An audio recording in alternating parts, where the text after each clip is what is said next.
Hola a todos y todas, yo soy Aitana y esto es Reír o Llorar, un programa donde vamos a intentar darle un toquecito de comedia a la historia del feminismo.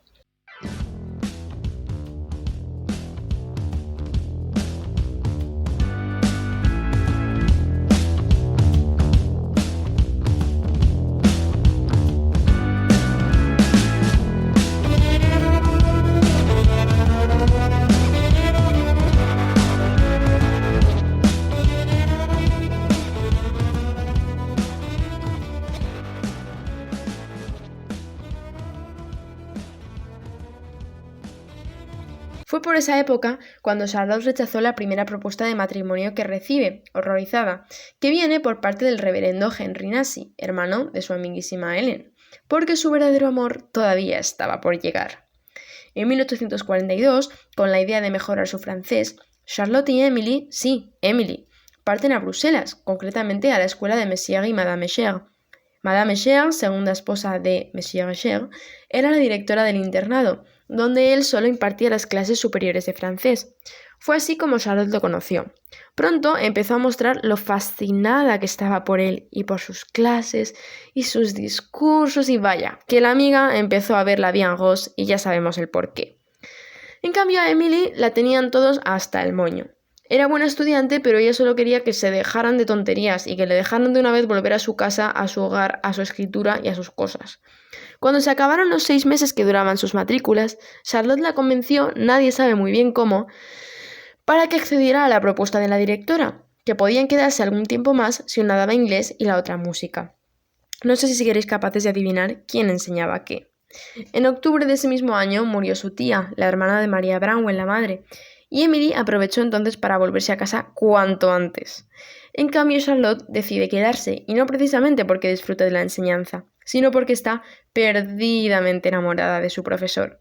Aguanta allí unos meses más y al final, viendo que ese amor no es recíproco y que la esposa de su amado empieza a sospechar, vuelve a Haworth, sola, rechazada y melodramática. Es en mayo de ese mismo año, 1846, cuando un día Charlotte ve los poemas de Emily y se los enseña a Anne, alucinada porque siguiera escribiendo y no les hubiera dicho nada. Porque claro, ella también seguía escribiendo, pero no les había dicho nada. Y Anne también seguía escribiendo, pero tampoco les había dicho nada. Así que una vez hecho este descubrimiento, las tres deciden publicar su primera antología juntas.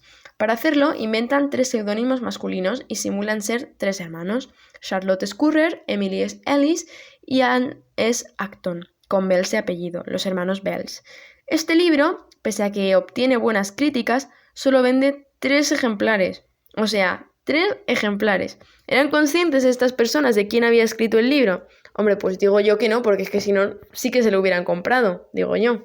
En fin. Entonces, Charlotte, siempre tan resolutiva, les animó a probar suerte con otro género, la novela, que se suponía que daba muchos más beneficios. Así que a lo largo del 1846 y principios del 1847, las 3 Brontes se encerran en casa para poder trabajar alejadas del mundo en sus respectivas obras. Charlotte escribe entonces Jane Eyre, Emily Cumbres Borrascosas y Anne Agnes Grey. La primera tenía 30 recién cumplidos, la segunda 29 y la tercera 27. Alucina. Estas 3 novelas, convertidas ya en clásicos de la literatura inglesa y también de la universal, sí se vendieron un poquito más, que también te digo, visto lo visto no era difícil, el listón estaba bajo. Pero lo que más sorprendió fue que los personajes femeninos tenían, en definitiva, demasiado poderío para la época. Lo que es curioso es que cada obra refleja muy bien el carácter de la autora. Jane Eyre es tan resolutiva, emprendedora, serena y autoconsciente como Charlotte. Cumbres y sus personajes son oscuros, góticos, contradictorios, hoscos, pero apasionados y con un gran corazón, muy del romanticismo todo. Y Agnes es más dulce, más adorable, y como lo es Anne, que es un osito al que todo el mundo quiere dar abrazos. Pese a todo esto, Emily, cosa nada sorprendente teniendo en cuenta lo cabezota y excéntrica que era la tía, se enfadó mucho por las críticas recibidas a esta fiereza femenina y decidió no volver a publicar jamás. Y la tía lo cumplió. Siguió llenando cuadernos y cuadernos y cuadernos y cuadernos de poesía, se recluyó en Haworth, retomó sus prácticas de piano, su francés, sus paseos por los páramos y el alemán que estudiaba mientras pelaba patatas y encendía hornos. Charlotte y Anne, sin embargo, se aficionaron a la novela, y pronto la primera publicó Shirley y la segunda La inquilina de Wildfield Hall. Antes de hablar de la decadencia y del final de la familia Bronte, la parte más triste de la historia, vamos a hablar brevemente de Cumbres Borrascosas y luego con más profundidad de Jane Eyre y sobre por qué me parece súper importante. Vamos a ver. Cumbres Borrascosas es una novela preciosa, de mis clásicos favoritos. Apasionada, turbulenta y sí, muy borrascosa. Cuando la leí no conocía tanto a las Bronte y tenía miedo de que se me hiciera pesada, pero qué va, me resultó muy entretenida, muy amena y me enganchó enseguida. ¿Y de qué trata esta maravilla de libro? Pues básicamente Emily nos cuenta la historia de una familia, la familia Earnshaw, y en menor medida de la familia Linton. Una historia de amor, de odio, de ira, de pasiones turbulentas, de pasados oscuros, de misterio. Un ejemplo perfecto de novela gótica, con todos los tópicos del romanticismo. Noches sin luna, fantasmas, apariciones, muchachas de piel pálida y sí, mucha tuberculosis. La maldición de las Bronte y la enfermedad estrella de los románticos. Está escrita en primera persona por un hombre que llega a la casa de estas familias y poco a poco conocerá a sus integrantes y se irá adentrando en su pasado, que es sin duda muy oscuro. Bien, en esta maravilla de libro, Emily rompe los tópicos sobre cómo debe actuar una mujer. Nos muestra como seres capaces de amar, pero sobre todo de pensar, de razonar, de ser luchadoras, emprendedoras y valientes, seres con conciencia propia. En definitiva, léoslo, porque es que es maravilloso, os vais a hacer un favor a vosotras y a vosotros mismos, y encima en esta época del año, que es octubre, que va a venir muy bien para Halloween. Y ahora vayamos con Jane Eyre. Debo decir que yo leí antes Cumbres que Jane, y Cumbres pronto se convirtió, como había dicho, junto a Orgullo y Prejuicio de la grandísima Jane Austen, autora increíble de la que ya hablaremos en próximos podcasts y que fue una gran influencia para las Bronte, se convirtió en uno de mis clásicos favoritos y libros favoritos en general también. Por eso, con Jane Eyre tenía las expectativas no altas, no por las nubes. Pero ya te digo yo que me quedé corta. Es que de verdad no puedo expresar lo muchísimo que me gustó y lo mucho que significó para mí. ¿Y de qué va Jane Eyre? Básicamente tenemos a Jane, una tía fantástica, alucinante, que nos va a contar su vida en primera persona todo el rato de una forma preciosa, elegante, divertida, sofisticada, amena. Va a remontarse a cuando era una niña, a las injusticias de los castigos de su infancia, a su horrenda familia política, a sus enfados. Luego Charlotte transformó aquí el trauma infantil que tenía con lo del internado, aquel de la tuberculosis, lo transforma en el internado Lowood, al que envían a Jane y donde la pobre lo pasa fatal. Por suerte allí conoce a una alumna increíble, Helen Burns, que en realidad representa a su hermana mayor María, de quien todos decían que era inteligentísima, despierta, serena, curiosa y tímida. No voy a haceros spoiler, por si no sabéis el libro, a ver si así consigo que os lo leáis, porque creedme que no os vais a arrepentir. Tenemos luego al gran amor de Jane, que esto no es spoiler, que es el señor Rochester, semejante en cierto modo a mi querido Mr. Darcy de Orgullo y Prejuicio, y ambos son mis amores verdaderos en la vida, junto con ellas dos, Elizabeth Bennet y Jane Eyre. O sea, si tengo una hija la llamo Elizabeth Bennet, y si tengo otra hija la llamo Jane Eyre, y si tengo otro hijo lo llamo Mr. Darcy, y otro hijo señor Rochester, porque los amo, son personajes increíbles, llenos de matices súper interesantes, y a los que yo quiero con todo mi corazón y con toda mi alma. Pero bueno, lo verdaderamente importante aquí es que Jane Eyre es feminista, porque Charlotte Bronte es feminista, aunque en ese momento no fuera consciente de ello, como los jóvenes, según Pablo Casado, que somos del PP y no lo sabemos, eso dice él, ya le gustaría. En fin, que en una época como la que les tocó vivir, aquella de la que hablamos la semana pasada, 3 hermanas escribieran juntas recluidas del universo en su propia aquelarre particular, es un acto poderoso, de valentía y de sororidad, y es precioso y digno de ser recordado. ¿Por qué no nos hablan más de ello? ¿Por qué no nos hablan más de las hermanas Bronte?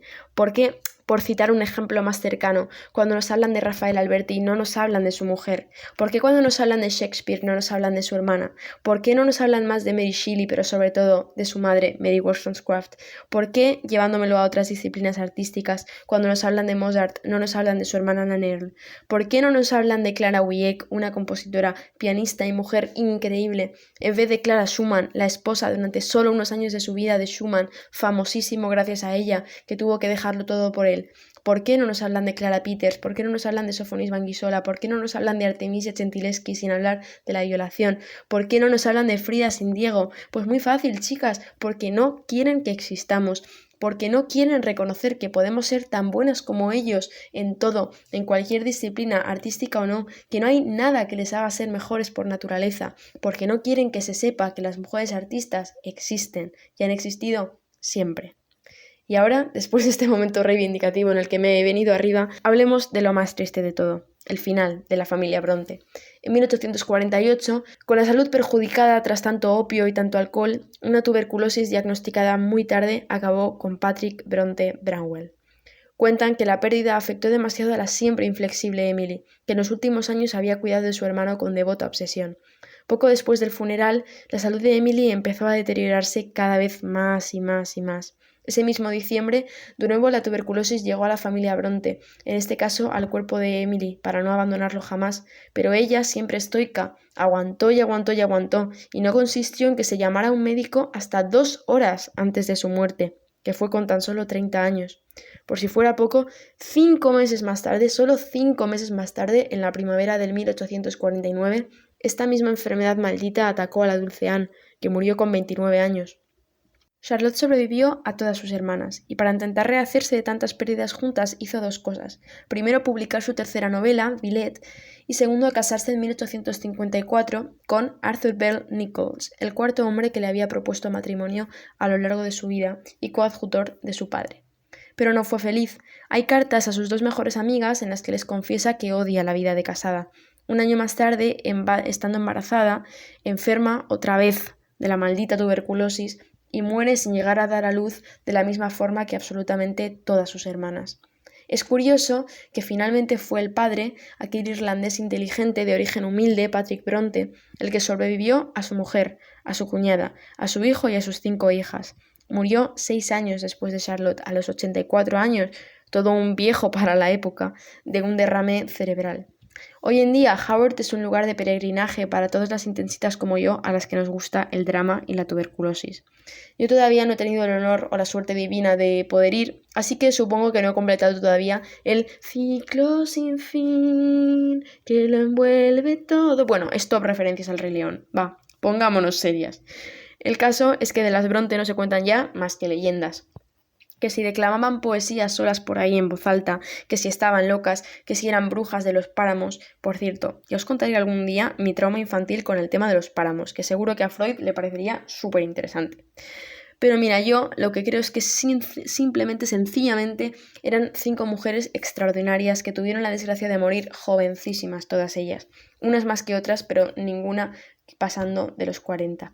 5 poetas, escritoras, románticas, luchadoras, artistas y en definitiva 5 mujeres increíbles. A todas ellas no puedo estarles más agradecida por todo lo que hicieron por mí y por nosotras, porque sin tantas como ellas yo no podría estar aquí hoy hablando de lo que estoy hablando. Así que gracias, María, Elizabeth, Charlotte, Emily, Anne. Mientras os recordemos, habremos ganado nosotras. Y bueno, después de esto, que me ha quedado muy bonito, me despido. Espero que os haya molado el podcast de hoy, que os haya resultado interesante.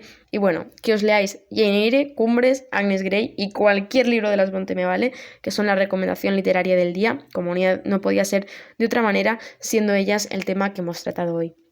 He aprovechado que este próximo lunes 19 de octubre se celebra internacionalmente el Día de las Escritoras para recomendaros a 3 de ellas, maravillosas todas, y para recordar lo que comentaba antes, que a las mujeres también nos puede gustar escribir y también podemos hacerlo bien, y no necesitamos ningún anónimo y ningún seudónimo masculino. Y los deberes de hoy pues son eso, que me leáis Jane Eyre, por favor os lo pido, que es increíble y es una asignatura obligatoria en el máster en feminismo que nos estamos montando aquí entre todas. En fin, amigas, esto ha sido todo por hoy, espero que os haya gustado y nada, nos vemos la semana que viene para hablar de más literatura todavía, que yo nunca me canso. Cuidaos mucho y adeu.